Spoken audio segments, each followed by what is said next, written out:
యేసుక్రీస్తు నామములో మీకు వందనాలు తెలియపరుస్తున్నాను. చిన్న ప్రార్థన ద్వారాగా ఈ దిన వాగ్దానాన్ని మనం ధ్యానించుకుందాం. ప్రేమ కలిగిన తండ్రి నాయన, నీకే స్తుతులు స్తోత్రం చెల్లిస్తున్నాం. నీ సాయంత్రకాల సమయంలో మీరు అనుగ్రహించిన సమయాన్ని బట్టి నీకు వందనాలు చెల్లిస్తున్నాం. ఎంతమంది బిడ్డలైతే నీ యొక్క వాక్యాన్ని చూస్తున్నారు, వింటున్నారు, వాళ్ళందరినీ కూడా మీరు దీవించి ఆశ్రయింపచేయండి. మీ పరిశుద్ధాత్మ జ్ఞానం మమ్మల్ని నింపి ఈ సమయాన్ని మీరు మహింపరచుకోమని యేసు నామములో ప్రార్థిస్తున్నాం తండ్రి. ఆమేన్. నిన్నటి దినాన మనం ఎఫెసీయులకు రాసిన పత్రిక 6వ అధ్యాయం 1, 2, 3 వచనాలు ధ్యానించుకున్నాం. దానిలో ఏముంది? తండ్రి బాధ్యత మాత్రం ఉన్నది. ఇప్పుడు తండ్రి బాధ్యత గురించి కూడా మనం వివరించుకుందాం. తండ్రి బాధ్యత ఏంటంటే, భర్త తండ్రి కుటుంబానికి శిరస్సు. భార్య అతని నుంచి ప్రేమ, సానుభూతి, పిల్లల రక్షణలో సహాయం కోసం ఎదురు చూస్తుంది. ఇది న్యాయమే. పిల్లలు వారిద్దరికీ చెందినవారు. వారి సంక్షేమంలో అతనికి సమానమైన ఆసక్తి ఉంది. పిల్లల పోషణకు, నడుపుదలకు తండ్రి మీద ఆధారపడతారు. జీవితం గురించి, తన కుటుంబాన్ని ఆవరించాల్సిన ప్రభావాలు, స్నేహాల గురించి అతనికి సరైన అభిప్రాయం అవసరం. అన్నిటికన్నా ముఖ్యంగా తన బిడ్డల పాదాలను సరైన మార్గంలో నడిపించటానికి దేవుని ప్రేమ, భయభీతి, ఆయన వాక్య బోధన అతన్ని నియంత్రించాలి. తండ్రి కుటుంబ శాసనకర్త. అబ్రహాము మారి అతడు దేవుని ధర్మశాస్త్రాన్ని తన గృహ నియమం చేసుకోవాలి. అబ్రహామును గురించి దేవుడు ఏమన్నాడంటే, తన తర్వాత తన పిల్లలను, తన ఇంటి వారును నీతి న్యాయం జరిగించుచు యెహోవా మార్గమును గైకొనుటకు అతడు వారికి ఆజ్ఞాపించినట్లుగా నేను అతన్ని ఎరిగి ఉన్నాను. ఆదికాండము 18వ అధ్యాయం 19వ వచనంలో ఉన్నది. దుష్టత్వం అడ్డుకోవటంలో ఎలాంటి అలక్ష్యం ఉండదు. బలహీనతో కూడినది. తండ్రులారా, మీ పిల్లలకు కోపము రేపక ప్రభు యొక్క శిక్షలోను బోధలోను వారిని పెంచుడి. ఎఫెసీయులకు రాసిన పత్రిక 6వ అధ్యాయం 4వ వచనం. అవేకమైన పక్షపాతం ఉండదు. అపార్థం చేసుకున్న ప్రేమ, విధి నిర్వహణకు బలి చేయటం అనేది ఉండదు. అబ్రహాము సరి అయిన ఉపదేశం ఇవ్వటం కాదు, న్యాయమైన నీతివంతమైన చట్టాల అధికారాన్ని కూడా కొనసాగించాడు. మనకు దారి చూపటానికి దేవుడు నిబంధనలు ఇచ్చాడు. దేవుని వాక్యంలో నిర్దేశించిన క్షేమమైన మార్గాన్ని విడిచిపెట్టి ప్రతి ఒక్క కొంచెమన్న ప్రమాదంలోకి నడిపించే మార్గాల్లో సంచరించడానికి పిల్లల్ని విడిచిపెట్టకూడదు. దయగా కానీ దృఢంగా, పట్టుదలతో, ప్రార్థన పూర్వక కృషితో వారి తప్పుడు కోరికలను నియంత్రించాలి. వారి యొక్క వాంఛలన్నింటినీ తిరస్కరించాలి. వాటన్నిటిని కూడా నుంచి వాళ్ళని దూరంగా పెట్టాలి. శక్తి, విశ్వసనీయత, నిజాయితీ, ఓర్పు, ధైర్యం, శ్రద్ధ, ప్రయోజకత్వం వంటి సద్గుణాలని తండ్రి కుటుంబంలో అమలు పరచాలి. తన బిడ్డల నుంచి అతడు ఏ సద్గుణాన్ని కోరుతాడో వాటిని తన ప్రవర్తనలో అతడు సాదృశ్యపరచుతూ నివసించాలి. కానీ తండ్రులారా, మీ పిల్లల్ని నిరుత్సాహపరచకండి. అధికారంతోనూ, దృఢమైన ఆంక్షతోనూ ప్రేమను, దయను, సానుభూతిని కలపండి. మీ ఖాళీ సమయంలో కొంత మీ బిడ్డలకి ఇవ్వాలి. వారితో సమయం పెంచుకోవాలి. వారి పనిలోనూ, వారి ఆటల్లోనూ వారితో ఏకమై వారి విశ్వాసాన్ని పొందాలి. వారితో స్నేహం పెంచుకోవాలి. ఒక స్నేహితుడుగాను, ఒక తండ్రిగాను, అతనికి ఒక గొప్ప సపోర్ట్గా అనేది ఉండాలి. ఒక తండ్రి బాధ్యతగా కఠినంగా అట్లా ఉండకూడదు. వాళ్ళు మాట వినాలి అంటే వాళ్ళ మార్గంలోకి చిన్నపిల్లల మాదిరిగా మనం తండ్రి బిడ్డల పట్ల ఆ రీతిగా ఉండాలని దేవుని యొక్క వాక్యం చెప్తుంది. కాబట్టి ముఖ్యంగా కుమారులతో ఈ విధంగా మీరు మంచిని పెంచే గొప్ప స్వభావాన్ని చూపించాలి. గృహాన్ని ఆనందదాయకం చేయటంలో తండ్రి తన పాత్రను నిర్వహించాలి. అతని చింతలు, వ్యాపార సమస్యలు ఎలాంటివైనా సరే తన కుటుంబాన్ని మరుగుపరచడానికి అతడు అనుమతించకూడదు. చిరునవ్వుతోనూ, ఉల్లాసకరమైన మాటలతోనూ అతడు ఇంటిలోనికి ప్రవేశించాలి. ఎందుకంటే అతను ఉద్యోగం చేసి బయట పనులన్నింటిని కూడా చూసుకొని ఆ చికాకుతో, ఆ విసుగుతో, ఆ కోపంతో ఇంటి మీదకి వచ్చి భార్య మీద, బిడ్డల మీద ఆ కోపాన్ని చూపించకూడదు. అక్కడే మర్చిపోవాలి. ఆఫీస్ పనులు ఆఫీస్లోనే పనిచేసే యొక్క కోపం అక్కడే వదిలిపెట్టేసి ఇంట్లోకి ఏ రీతిగా ప్రవేశించాలంటే కాళ్ళు చేతులు కడుక్కొని చక్కగా బిడ్డలతో చాలా చిరునవ్వుతో ఈ యొక్క గృహంలోకి మనం ప్రవేశించాలని దేవుని యొక్క వాక్యం సెలవిస్తుంది. గృహాన్ని ఆనందదాయకం చేయటంలో తండ్రి తన పాత్రను నిర్వహించినప్పుడు ఆ యొక్క చింతలు, ఆ యొక్క సమస్యలు ఎలాంటి అయినా సరే అది కుటుంబాన్ని మరుగుపరచడానికి అతడు అనుమతించకూడదు. చిరునవ్వుతో, ఉల్లాసకరమైన మాటలతో అతడు ఇంట్లోనికి రావాలి. ఒక రకంగా తండ్రి కుటుంబం బలిపీఠం మీద ఉదయ సాయంత్రం బలులను అర్పించే గృహ యాజకుడు. భార్య, పిల్లలు ప్రార్థనలో ఏకమై స్తుతిగానం, మరి ప్రార్థనతోనూ, పాటలతోనూ, కీర్తనతోనూ ఆ కుటుంబం మరి ఉండాలని దేవుడు కోరుకుంటున్నాడు. అందుకని ప్రతి ఇంటిలో కూడా కుటుంబ ప్రార్థన అనేది చాలా అవసరం. ఈ చిన్నప్పటి నుంచే వాళ్ళ వయసులో ఉన్న మరి ఆ యొక్క నడుస్తున్నప్పుడే, వాళ్ళు మాట్లాడుతున్నప్పుడే చిన్న చిన్న మాటలతో, ముద్దు ముద్దు మాటలతో వాళ్ళకు మరి మీరు తల్లిదండ్రులుగా నేర్పిస్తున్నప్పుడు, మాటలు వస్తున్నప్పుడు వాళ్ళని ఆ పరిస్థితిలో నుంచి, ఆ వయసులో నుంచి దేవుడిలో మనం పెంచినప్పుడు, ఒకవేళ మీరు తప్పిపోయినా వాళ్ళు మాత్రం ప్రతిదినం ఇంట్లో జరుగుతున్న పాటలు, కీర్తనలు మరి చక్కగా చప్పట్లు కొడుతూ, స్తుతిస్తూ, ఆనందిస్తున్న యొక్క అది వాళ్ళ యొక్క చిన్నారి హృదయాల్లో ఉండిపోద్ది. కాబట్టి మీరు చెప్పకుండానే ఇంట్లో చక్కగా చాపలేసేసి, కీర్తన పుస్తకాలు పెట్టి, మరి బైబిల్స్ కూడా పెట్టేసి, తల్లిదండ్రుల కొరకు ఎప్పుడొస్తారా మా డాడీ, మమ్మీ వాళ్ళు అని చెప్పేసి ఎదురు చూస్తూ ఉంటారు. కాబట్టి దేవుని యొక్క వాక్యంలో మనం చూస్తున్నట్లయితే, ఉదయం తన అనుదిన వృత్తి పనికి వెళ్ళకముందు తండ్రి తన బిడ్డల్ని తన చుట్టూ పోగు చేసి దేవుని ముందు తల వంచి వారిని పరలోక తండ్రికి అప్పగించాలి. ఆ దిన ఆందోళనలు, చింతలు గతించినప్పుడు కుటుంబం సమావేశమై ఆయన కాపుదలను, సంరక్షణను గుర్తిస్తూ దేవునికి ప్రార్థనతోనూ, స్తుతిగానంతోనూ కృతజ్ఞతాస్తుతులు తెలపాలి. తండ్రులారా, తల్లులారా, మీ వ్యాపార భారం ఎంతదైనా దేవుని బలిపీఠం చుట్టూ మీ కుటుంబాన్ని పోగు చేయటంతో విఫలం అవ్వకూడదు. మీ గృహములో పరిశుద్ధ దూతల పరాకు దేవుని అర్థించాలి. మనకి ఏది కావాలన్నా సరే దేవుని సన్నిధిలో మనం అడగాలి. మరి ఎంత పెద్ద విషయాన్నైనా సరే, అంటే అన్నీ మరి భర్తే చూడాల్సిన అవసరం లేదు. భార్య కూడా మరి యొక్క భర్త ఆ మార్గంలో అనుసరిస్తూ ప్రార్థన పూర్వకంగా ఉన్నప్పుడు మరి కొన్ని పెద్ద పెద్దవి చాలా అవసరాలకు, చాలా ఖర్చుతో కూడినవి ఎన్నో ఉంటాయి. మరి అవన్నీ కూడా తీర్చడానికి మన దగ్గర ఆ సమయాన్ని బట్టి మన దగ్గర ఆ యొక్క ధనం లేకపోవచ్చు. కానీ పరలోకపు తండ్రి చాలా ఐశ్వర్యవంతుడు. అందుకని ఆయన వాక్యంలో సెలవిస్తున్నాడు, మిమ్మల్ని మరి ఐశ్వర్యవంతులుగా గొప్ప స్థితిలోకి తీసుకురావాలని మీ నిమిత్తం ఆయన దారిద్రుడైన వాగ్దానం ఇచ్చాడు. కాబట్టి మనం చక్కటి సంపత్తోనూ, మరి మంచి దీవెనతోనూ, గొప్ప ఆశీర్వాదాలతో ఉండాలని ఆయన కోరుకుంటూ అడిగిన ప్రతి దాన్ని కూడా మనకి దయచేస్తున్నాడు. అదే రీతిగా అడగాలంటే దేవుని మహిమ నిమిత్తం అడగాలి. కాబట్టి ఆయన చేయగలుగుతాడు, సమస్తాన్ని చేయగలుగుతాడు. కానీ ఆయన నీ జీవితంలో ఏది ఇవ్వాలో, ఏ సమయంలో ఇవ్వాలో, ఎందుకు ఇవ్వాలో, ఏ రీతిగా నీ ద్వారా ఆయన మహింపరచబడాలని ఉన్నదో ఆ పరిస్థితుల్లో ఆయన మహిమను నీ కుటుంబంలో తెలియపరుచుకుంటూ ఆయన గొప్ప కార్యాన్ని జరిగిస్తాడు. అందుకని ఆయన అంటున్నాడు ఏమంటే, నిత్యం దేవుని సహాయం ద్వారా మాత్రమే మనం స్వార్థంపై జయం సాధించగలుగుతాం. మరి గృహము, సంతోషము, మర్యాద, ప్రేమ నివసించే స్థలం మనకు కావాలి. మరి ఈ సుగుణాలన్నీ, ఈ యొక్క గొప్ప గొప్ప ఆలోచనలన్నీ కూడా ఎక్కడుంటాయో అక్కడ సంతోషము, సమాధానం మరి నివసిస్తాయి. కష్టాలు, బాధలు దాడి చేయవచ్చు. ఇది మరి జీవితంలో పరిస్థితులు ఒక భాగం. దినమంతా మరి మబ్బు కమ్మిన మరి మనకి ఓర్పు, కృతజ్ఞత, ప్రేమ అనేక సూర్యకాంతిని మీ హృదయాల్లో ఉంచుకోవాలి. అటువంటి గృహాల్లో దేవుని దూతలు నివసిస్తారు. మరి భర్త, భార్య ఒకరికొకరు సంతోషాన్ని పరిగణలోకి తీసుకొని జీవితాన్ని ఆనందమయం చేసే చిన్న చిన్న మర్యాదలు పరస్పరం చూపించుకోవటం, చిన్న చిన్న దయాకార్యాలు చేసుకోవటం మరవకూడదు. భర్త, భార్యల మధ్య సంపూర్ణ విశ్వాసం చోటు చేసుకోవాలి. తమ బాధ్యతలను వారు కలిసి ఆలోచించుకొని నిర్వహించాలి.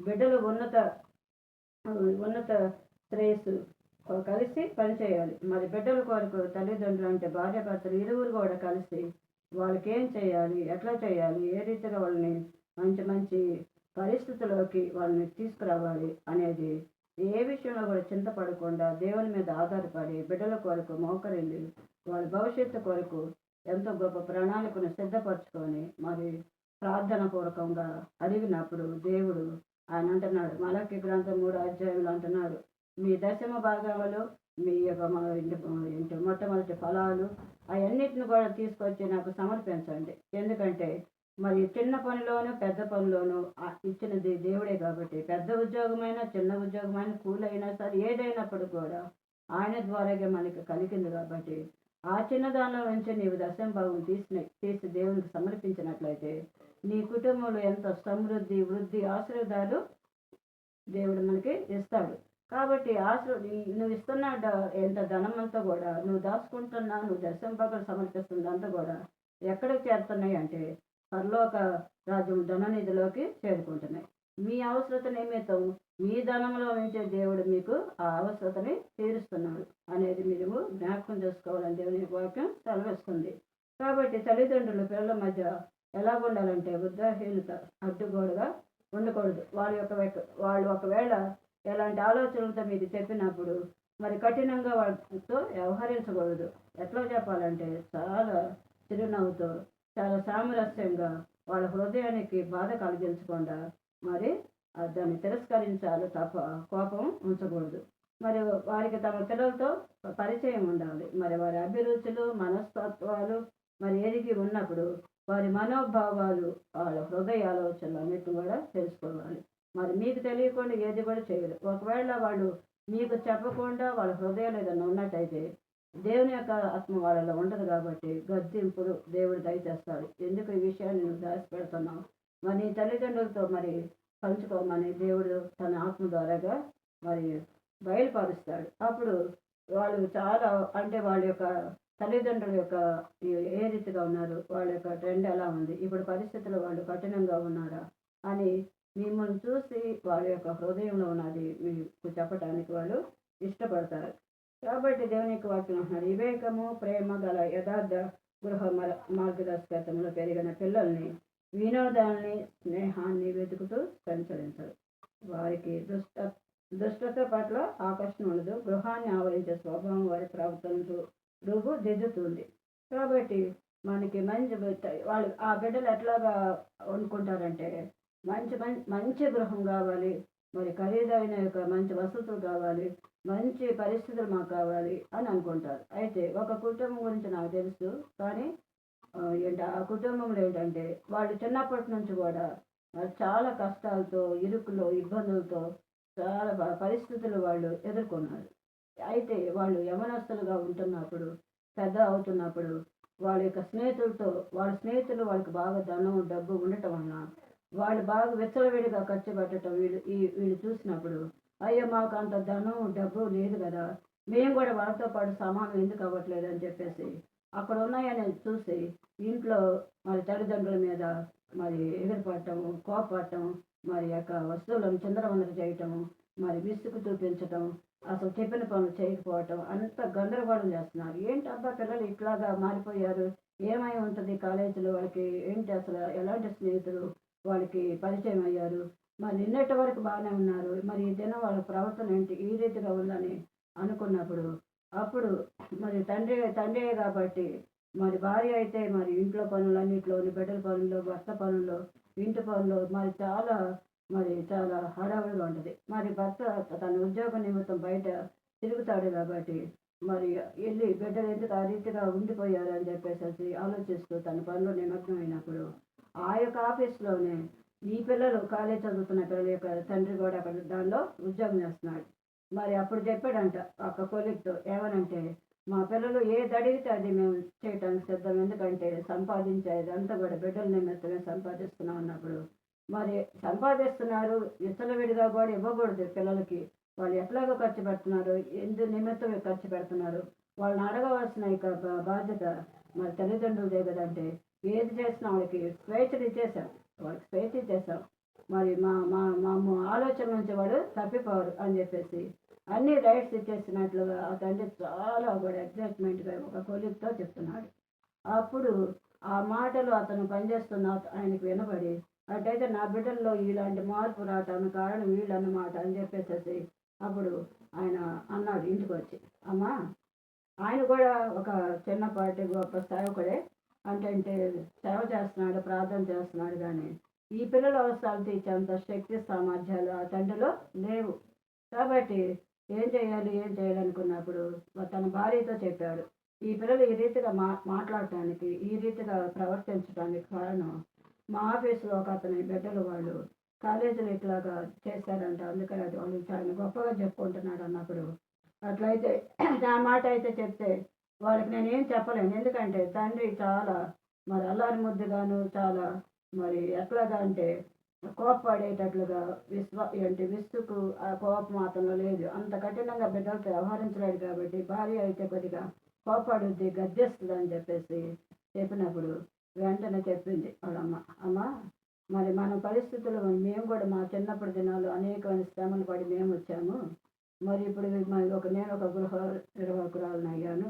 దేవుని యొక్క కృప వల్ల మీరు మాకు దేవుడు ఇచ్చాడు.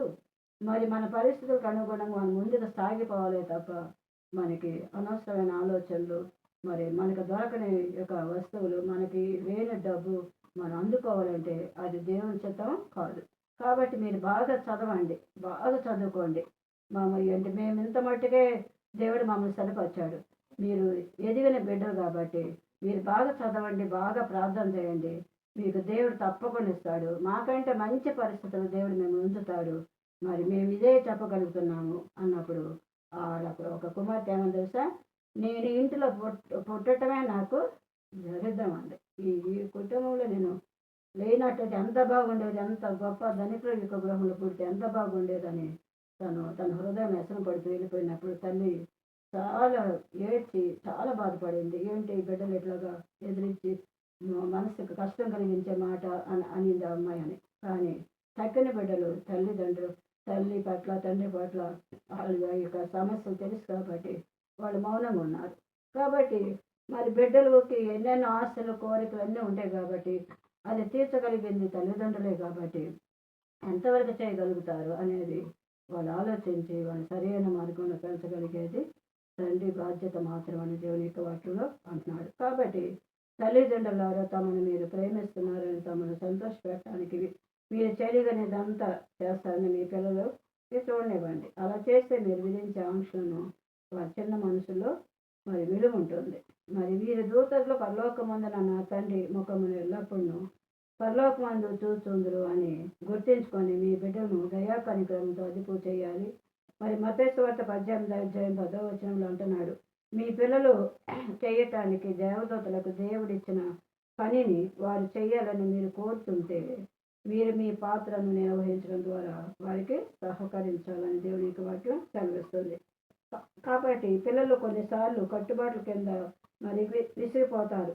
కానీ అనంతరం జీవితంలో తమ అనుభవరహిత సందర్భాలు తమను కాపాడి నడిపించిన తల్లిదండ్రుల సంరక్షణకు మరి వారిని కొనియాడతారు. ఎందుకంటే ఈ రీతిగా మమ్మల్ని అనేకమైన భయంకరమైన ప్రమాదాల నుంచి, ఇలాంటి పరిస్థితుల నుంచి తప్పించడానికి కారణం మా తల్లిదండ్రులు మా కొరకు చేసిన ప్రార్థనలే. ఈ జనం మేము ఎలాంటి యొక్క శోధనకు గురవకుండా, ఆ భయంకరమైన శ్రమలు మేము పడిపోకుండా, ఆ అపాయంలో నుంచి మేము తప్పించి విడిపించబడటానికి మా తల్లిదండ్రులు చేసిన కృషి, వాళ్ళు మా యందు ఉంచిన ప్రేమ, ఆ ప్రార్థన మమ్మల్ని మరి ఇంత మంచి పరిస్థితిలోకి తీసుకొచ్చింది. క్షమాపణ యొక్క దేవుని నామంలో వాళ్ళని అడగాలి అని చెప్పేసి తల్లిదండ్రులకి క్షమాపణ చెప్పుకున్నప్పుడు ఆ తల్లిదండ్రులు వాళ్ళ బిడ్డలు అంతకుముందు ప్రవర్తించిన ప్రవర్తన అంతటిని కూడా ఒక్క నిమిషంలో వాళ్ళని క్షమించి వాళ్ళ యొక్క గుండెలకి హత్తుకున్నట్లుగా దేవుని వాక్యంలో మనం చూస్తున్నాం. అట్లా ఈ పరిశుద్ధ గ్రంథంలో మరి తల్లిదండ్రుల బిడ్డల గురించి, బిడ్డల తల్లిదండ్రుల గురించి చాలా చాలా అంశాలు, చాలా మంచి మంచి వాక్యాలు దేవుడు మనకు ముందుగానే సిద్ధపరిచాడు. కాబట్టి ఈ వాక్యం ఉంటున్న తల్లిదండ్రులు, మరి ఈ వాక్యం ఉంటున్న యవనస్తులు మీ తల్లిదండ్రుల పట్ల ఏ రీతిగా ఉన్నారో, తల్లిదండ్రులైన మీరు మీ బిడ్డల పట్ల ఏ రీతిగా ఉన్నారో ఈ వాక్యాన్ని బట్టి మనం సరి చేసుకొని మన కుటుంబాన్ని సంతోషదాయకంగా చేసుకోవాలని దేవుడు కోరుకుంటున్నాడు. దేవుడు తన పరిశుద్ధ వాక్యాన్ని దీవించును గాక. ఆమేన్.